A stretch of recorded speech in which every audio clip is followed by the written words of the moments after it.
사람들은 예나 지금이나 근본적으로 의심하는 병이 있습니다. 잘 믿지 않는다는 거죠. 의심이 우리 안에 본성처럼 잠재되어 있습니다. 그래서 잘 믿지 않고 항상 무언가를 자꾸 보여달라고 합니다. 보여주면 믿겠다는 겁니다. 예수님의 당시에 유대인들도 마찬가지였습니다. 그들은 예수님께 늘 표적을 구했습니다. 표적을 통해 당신이 메시아임을 증명해 보라는 것입니다. 성경을 보면 우리 주님은 정말 많은 표적을 보여주셨습니다. 병든 사람이 고침을 받고, 듣지 못하던 사람이 듣게 되고, 말 못하는 사람들이 말을 하고, 죽었던 사람이 살아나고, 귀신 들린 사람이 고침을 받았습니다. 그런데 문제는 이렇게 많은 이적과 표적을 보여줬음에도 불구하고 사람들은 예수님을 메시아로 믿지 않았다는 것입니다. 그들은 표적을 보여달라고 했고, 예수님은 그들의 요구대로 표적을 보여주셨지만 정작 그들은 표적을 보고도 믿지 않았습니다. 오늘 본문 앞단락의 사항을 잠깐 살펴보면 이렇습니다. 우리 주님은 귀신 들려 말 못하는 사람을 고치셨습니다. 그때 사람들의 반응이 어땠습니까?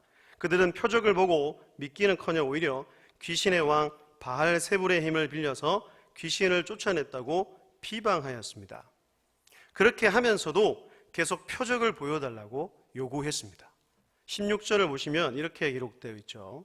또 더러는 예수를 시험하여 하늘로부터 오는 표적을 구하니, 믿지도 않을 사람들이 표적만 구했습니다. 그러자 예수님께서는 이런 불신앙적인 사람들에게 보여질 마지막 표적에 대해서 말씀해 주셨는데, 그것은 다른 말이 바로 요나의 표적이었습니다.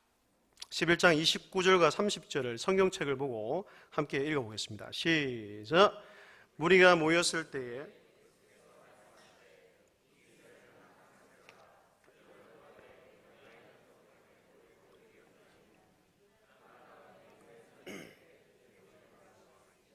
인자도 이 세대에 그러하리라. 아멘. 여러분, 예수님께서 말씀하시고 언급하시는 요나의 표적이 무엇입니까? 요나의 표적이 의미하는 바가 무엇입니까? 그것은 다름 아닌 십자가와 부활이었습니다. 십자가와 부활이라는 표적은 예수님께서 그때까지 보여주신 모든 표적들, 병든 자를 고친 것, 귀신을 쫓아낸 것, 보리떡 5개와 물고기 2마리로 5,000명 이상을 모이신 것, 물 위를 걸으신 것 등 그 어떤 표적보다 수백 배, 수천 배 위대한 표적이었습니다. 십자가와 부활은 예수님께서 이 세상에 보여주신 최고의 표적이었다는 겁니다. 십자가와 부활이야말로 그분이 하나님의 아들이신 동시에 메시아, 구원자이심을 확실히 증거하는 것이었습니다. 이렇게 확실한 증거를 보여주었음에도 사람들은 여전히 예수님을 믿지 않았습니다. 하나님의 아들이신 예수님이 직접 전하는 하나님의 말씀을 듣고서도 그 당시 사람들은 예수님을 구주로 받아들이지 않았다는 것입니다. 여러분, 우리가 살아가는 지금의 시대도 마찬가지입니다. 많은 사람들이 복음을 받아들이지 않습니다. 십자가와 부활의 소식, 그 진리의 말씀을 전해도 믿지 않으려고 합니다. 그래서 우리는 이 믿음 없는 세대를 놓고, 불쌍한 영혼들을 놓고 기도해야 하는 것입니다. 그들의 마음의 문을 열어달라고, 복음을 받아들이고 진리의 말씀을 믿게 해달라고 기도해야 합니다. 동시에 마지막 그날, 그 순간까지 복음을 전하는 성도들이 다 되어야 할 줄로 믿습니다. 여러분, 우리가 어떻게 해서 살아납니까? 구주 예수님을 믿으면 산다는 겁니다. 십자가와 부활이라는 그 표적을 믿으면 구원을 얻게 됩니다. 주님께서 우리에게 요구하는 것도 바로 이런 믿음입니다. 이 시대를 살아가는 성도들에게 향하여 우리에게 믿음을 요구하고 계시다는 것입니다. 이런 믿음이 우리 속에 가득 채워지기를 주의 이름으로 축복합니다. 우리는 하나님을 믿고 예수님을 믿고 그분이 하신 말씀을 믿어야 합니다. 그래야 구원을 얻고 많은 복을 얻어 이 땅 가운데서 그 복을 누리며 살아갈 수 있기 때문입니다. 오늘의 본문의 사항을 한번 보십시오. 본문의 앞단락, 그러니까 17절부터 26절까지의 상황은 예수님께서 귀신을 쫓아낸 것을 바알세불의 힘을 빌린 것이라고 비방하던 사람들을 향해서 말씀하시는 장면을 기록해 놓고 있습니다. 우리 주님께서는 그들의 잘못된 생각과 그 패역함에 대해 지적하시고 그들을 책망하셨습니다. 근데 바로 그때 이 말씀을 귀 기울여 듣고 있던 한 여인이 감탄하면서 이렇게 말을 하는 겁니다. 본문 27절입니다. 함께 읽겠습니다. 시작.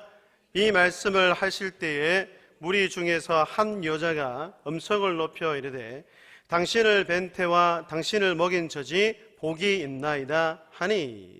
아멘. 예수님의 말씀을 듣고 있던 이 여인은 예수님의 어머니가 부러웠던 모양입니다. 흔히 여자의 복은 젊어서는 남편이라고 말합니다. 근데 늙으면 자식이라고들 말을 하기도 합니다. 그런데 어떤 여인이 보통 자식도 아니고 최고의 인물을 낳았다면 정말로 큰 복을 받았다라고 말할 수 있을 것입니다. 이 여인은 이렇게 생각했는지도 모릅니다. 도대체 어떤 복을 받은 여인이기에 이렇게 훌륭한 아들을 낳았을까? 그녀가 참 부럽다고 말입니다. 여러분, 자식에 대한 부러움은 동서양을 가리지 않고 어디에나 존재하고 있는 것 같습니다. 하지만 그 중에서도 가장 심한 곳이 우리나라인 것 같습니다. 자식이 잘 되기를 바라는 마음은 똑같겠지만 동서양을 막론하고, 그런데 유독 우리나라 사람들, 특히 우리나라 엄마들의 자식 사랑은 지나칠 정도로 유별난 것이 사실입니다. 물론 번듯한 남의 자식을 보면 부럽기도 하고 때로는 질투도 납니다. 오늘 본문의 여인처럼 도대체 무슨 복을 받았기에 저 여자는 저렇게 훌륭한 자녀를 낳고 저렇게 잘 키워냈을까라고 생각하며 그렇게 키워내지 못한 자신을 한탄하기도 합니다. 그런데 한번 생각해 보십시오. 남들이 부러워할 만한 자녀를 낳고 훌륭하게 키워내야만 복을 받은 것입니까? 그런 어머니들만 위대하고 칭송을 받아야 하는 것일까요? 우리는 언젠가부터 자꾸 무언가를 비교해서 판단하고 평가하려고 합니다. 비교하는 것을 좋아한다는 것입니다. 심지어 자기 자녀들까지 비교해서 평가합니다. 여러분, 자식은 비교의 대상이 아닙니다. 성경에 분명히 말씀하고 있습니다. 보라, 자식들은 여호와의 기업이요 태의 열매는 그의 상급이로다. 나에게, 우리 가정에 주신 모든 자녀가 복이라는 사실을 우리는 잊지 말아야 합니다. 모든 자녀가 여호와의 기업이고 하나님이 주신 상급이기 때문입니다. 그렇기 때문에 이 세상에 있는 모든 어머니가 다 훌륭하고 위대합니다. 그리고 우리에게 주신 모든 자녀가 소중하고 귀한 것입니다. 제발 비교하지 말고 부러워하지 말며 나에게 주신 자녀를 최고의 복으로 여기며 살아가는 여러분들 다 될 수 있기를 주의 이름으로 축복합니다. 오늘 본문에 나오는 그 여인이 예수님의 어머니를 칭송했을 때 예수님은 어떻게 대답하십니까? 예수님은 그렇지요. 저를 낳은 어머니는 위대한 분입니다. 그분은 이 세상에서 가장 복된 분입니다 라고 말씀하지 않으셨습니다. 오히려 전혀 뜻밖의 말씀을 하시는데 예수님의 어머니인 마리아보다 더 복된 사람이 있다는 것입니다. 그러면 누가 마리아보다 더 복된 사람일까요? 본문 28절을 함께 읽겠습니다. 시작. 예수께서 이르시되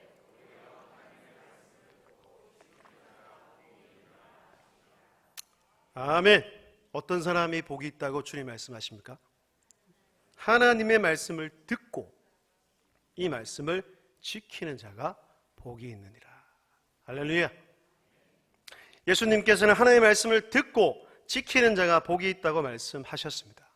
말씀을 듣고 지키는 자란 다른 말로 바꾸면 말씀을 믿는 자란 뜻입니다. 믿지 않으면 지킬까요? 안 지킬까요? 안 지킵니다. 믿지 않는 사람은 말씀을 들을 때 그냥 비웃을 뿐입니다. 그러나 그 말씀을 귀 기울여 듣는 사람, 들은 말씀대로 살려고 애쓰는 사람, 그 사람은 믿음의 사람이요 마리아보다 더 복된 사람이라는 것입니다. 이 사실을 믿을 수 있기를 바랍니다. 그렇다면 하나님의 말씀을 듣고 지키는 사람이 왜 마리아보다 더 복이 있을까요? 예수님은 왜 말씀을 듣고 지키는 자가 마리아보다 더 복이 있다라고 말씀하셨을까요? 무엇보다 말씀을 믿을 때 구원을 얻기 때문입니다. 여러분, 최고의 복이 무엇입니까? 최고의 복이 무엇입니까? 구원받는 복이지 않습니까? 권사님 너무 크게 얘기하시네요. 구원받는 복이라는 얘기예요. 구원받는 복. 그런데 구원은 믿음으로 받는 것입니다. 구원은 내 의지로, 내 지식으로, 나의 노력으로, 나의 똑똑함으로, 나의 재물로, 나의 선함으로 얻는 것이 아니라는 거예요. 하나님을 믿고 우리 주님을 믿고 말씀을 믿을 때 구원을 얻게 되는 것입니다. 예수님을 낳은 마리아도 그것만 가지고 예수님을 낳았다고 해서 구원받는 게 아닙니다. 마리아도 구원받아야 하는 죄인이었고, 마리아 속에도 원죄가 있었으며, 마리아도 우리와 같은 사람이었고, 마리아도 믿음으로 구원을 얻을 수 있게 된다는 겁니다. 여기서 우리는 예수님과 말씀의 관계를 한번 생각해 볼 수 있습니다. 예수님을 믿는 것과 그 다음에 그 말씀을 믿는 것은 같은 이치에 있습니다. 이 둘은 결국 하나라는 거죠. 예수님의 말씀을 믿으면 예수님을 구주로 믿게 되고, 예수님을 구주로 믿는 사람은 당연히 그 말씀을 믿기 때문입니다. 예수님이 말씀 자체이기 때문입니다.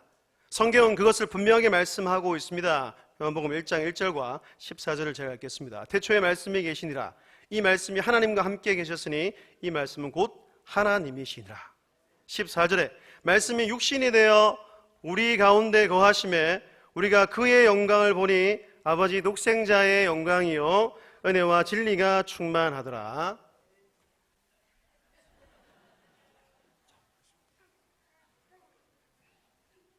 죄송합니다. 저도 이렇게 무대에 올라오면 긴장이 되는데 이거 설교할 때 이러면 정말 곤란한데 집에 가서 한 번 더 이야기를 해야 될 것 같습니다. 한 번 이야기 했는데 아직까지 죄송합니다. 14절을 다시 읽을게요. 말씀이 육신이 되어 우리 가운데 거하심에 우리가 그의 영광을 보니 아버지 독생자의 영광이요 은혜와 진리가 충만하더라. 다시 말해 신앙생활이란 예수님을 믿는 것인 동시에 그분의 말씀을 믿는 것입니다. 이것이 바로 최고의 복이란 얘기죠. 신앙생활은 단순히 시설 좋은 큰 교회 이름을 등록하는 게 아니라 예수님과 그 말씀을 믿는 것입니다. 예수님과 그분의 말씀을 믿지 않는다면 그 외의 부분에 아무리 열심을 내도 소용이 없다는 겁니다. 특히 우리는 말씀을 믿어야 합니다. 하나님이 어떤 분이신지, 예수님이 어떤 분이신지를 가장 확실하게 알 수 있는 방법은 바로 말씀을 통해서입니다. 우리는 말씀을 통해 하나님을 만나야 하고 말씀을 통해 구원을 얻어야 합니다. 하나님의 말씀에는 세상의 그 어떤 방법으로도 얻을 수 있는 영생, 생명이 있기 때문입니다. 여러분, 성경은 우리에게 구원에 이르는 길을 가르쳐 주고 있습니다. 왜 구원이 필요한지, 하나님께서 인간을 구원하시기 위해 어떤 일을 하셨는지, 어떻게 하면 구원을 얻을 수 있는지, 구원받은 이후에는 어떻게 살아야 하는지를 가르쳐 줍니다. 구원에 이르는 방법과 지혜는 오직 성경, 오직 말씀을 통해서만 얻을 수 있다는 것입니다.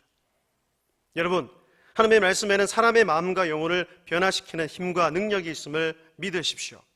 지금 이 시간도 저는 말씀에 대한 기대를 가지고 설교를 하고 있고, 매 주마다 우리 어른 친구들에게도 이 말씀에 대한 기대를 가지고 설교를 선포하고 있습니다. 제가 대단하거나 제가 무엇을 더 많이 알기 때문에 설교를 하는 것이 아닙니다. 저는 부족하고 연약하게 이럴 데가 없는 사람입니다. 알게 모르게 죄도 짓습니다. 그럼에도 불구하고 오늘 이렇게 설교할 수 있는 이유는 하나님의 말씀이 사람을 구원하고 변화시키는 능력이 있음을 확실히 믿기 때문입니다. 할렐루야. 히브리서 4장 12절이 우리에게 이렇게 말을 해주고 있습니다. 하나님의 말씀은 살아있고 활력이 있어 자위의 날선 어떤 것보다 예리하여 홍과 영과 및 관절과 골수를 찔러 쪼개기까지 하며 또 마음의 생각과 그 뜻을 판단하나니, 하나님의 말씀은 살아 운동하는 힘이 있습니다. 하나님의 말씀은 예리하여 정신과 영혼을 수술하고 고치는 힘이 있습니다. 하나님의 말씀은 감찰하는 강력한 힘이 있고, 하나님의 말씀은 모든 일을 다 드러내는 힘이 있다는 것입니다. 말씀 앞에서는 완악하던 사람도 순한 사람으로 바뀝니다. 말씀 앞에서 의심의 사람이 믿음의 사람이 됩니다. 말씀을 정직하게 받으면 누구나 회개하게 됩니다. 그 예리한 검 앞에 쪼개지지 않을 사람은 한 사람도 없습니다. 맑고 밝은 그 말씀의 거울 앞에 부끄러움을 느끼지 않을 사람은 단 한 명도 없다는 것입니다. 살아있는 이 하나님의 말씀이 여러분을 변화시키고 여러분을 새롭게 하고 여러분의 인생을 복되게 하실 줄로 믿습니다. 이런 기대와 확신으로 저는 우리 교회를 바라보고 기도합니다. 우리 교회의 진정한 부흥의 시작이 말씀에 있음을 믿기 때문입니다. 우리 주님을 믿고 주님이 주시는 말씀을 믿을 때 우리 교회가 부흥이 될 줄로 믿습니다. 우리 모든 민족 교회가 말씀을 통해서 부흥되기를 간절히 소원합니다. 말씀이 풍성한 교회, 말씀의 능력이 나타나는 교회, 말씀에 순종하는 교회, 말씀을 따라 살아가는 교회, 말씀을 통해 복을 받는 교회가 될 수 있기를 주의 이름으로 축복합니다. 굳게 영원하신 말씀 위에 굳게 서리, 굳게 서리, 그 말씀 위에 굳게 서리라. 할렐루야. 우리 교회와 여러분의 가정과 여러분 자신 한 명 한 분들이 이 말씀 위에 굳게 서서 마지막 주님 오실 때까지 복음을 사수하게 되기를 주의 이름으로 축복합니다. 3세기의 유명한 신학자였던 키프리 아누스그는 말하기를 교회는 성도의 어머니라고 말했습니다. 교회는 어머니와 같고 성도는 아기와 같기 때문입니다. 아기는 엄마의 젖을 먹지 못하면 살 수 없는 것처럼 교회의 성도들은 교회가 공급하는 말씀의 젖을 먹어야만 살 수 있습니다. 그러므로 교회는 성도들에게 풍성한 말씀을 공급해야 할 책임이 있다는 겁니다. 주 안에서 사랑하는 여러분, 주님의 몸된 이 교회가 이 책임을 다할 수 있도록 기도해 주십시오. 특히 말씀의 사역자들, 말씀의 종들을 위해 간절하게 기도해 주시기를 바랍니다. 말씀의 종들이 최선을 다해 성령의 능력으로 말씀을 준비하게 해달라고, 그래서 이 강단으로부터 풍성한 말씀의 젖이, 생명의 젖이 공급되게 해달라고, 그리고 그 젖을 우리 성도들이 잘 받아먹게 해달라고, 그리하여 온 성도들이 풍성한 말씀을, 은혜를 경험하는 한 해가 되게 해달라고 기도하는 여러분이 되시기를 바랍니다. 이 어지럽고 혼란한 시대에 하나님의 말씀을 붙잡고 나아가는 저와 여러분, 우리 교회가 될 수 있기를 주의 이름으로 축복합니다. 그리고 두 번째는 우리는 말씀을 믿고 지킬 때 많은 복을 얻고 또 그 복을 누릴 수 있기 때문입니다.